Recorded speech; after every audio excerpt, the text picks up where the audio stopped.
What is all this astrology business?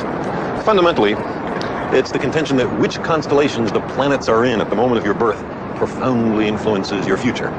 A few thousand years ago, the idea developed that the motions of the planets determine the fates of kings, dynasties, empires. Astrologers studied the motions of the planets and asked themselves what had happened last time that, say, Venus was rising in the constellation of the Goat. Maybe something similar would happen this time as well. It was a subtle and risky business. Astrologers became employed only by the state. In many countries, it became a capital offense for anyone but the official astrologer to read the portents in the skies. Why? Because a good way to overthrow a regime was to predict its downfall. Chinese court astrologers who made inaccurate predictions were executed. Astrology developed into a strange discipline, a mixture of careful observations, mathematics, and record-keeping with fuzzy thinking and pious fraud. Nevertheless, astrology survived and flourished. Why? Because it seems to lend a cosmic significance to the routine of our daily lives. It pretends to satisfy our longing to feel personally connected with the universe. Two different newspapers published in the same city on the same day. Let's see what they do about astrology. Suppose you were a Libra. According to the astrologer for the New York Post, a compromise will help ease tension. Well, maybe. It's sort of vague. According to the New York Daily News' astrologer, demand more of yourself. Well, also vague, but also pretty different.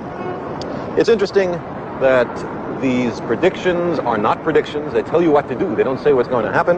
They're consciously designed to be so vague that it could apply to anybody, and they disagree with each other. Astrology can be tested by the lives of twins. There are many real cases like this. One twin is killed in childhood in, say, a riding accident, or is struck by lightning, but the other lives to a prosperous old age. Suppose that happened to me.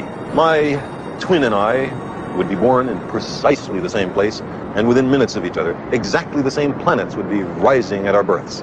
If astrology were valid, how could we have such profoundly different fates? It turns out that astrologers can't even agree among themselves what a given horoscope means. In careful tests, they're unable to predict the character and future of people they know nothing else about except the time and place of birth.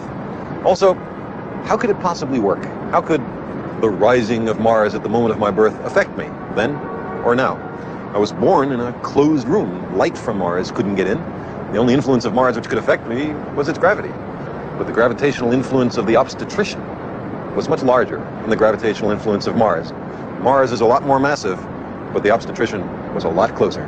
The desire to be connected with the cosmos reflects a profound reality. For we are connected, not in the trivial ways that the pseudoscience of astrology promises, but in the deepest ways.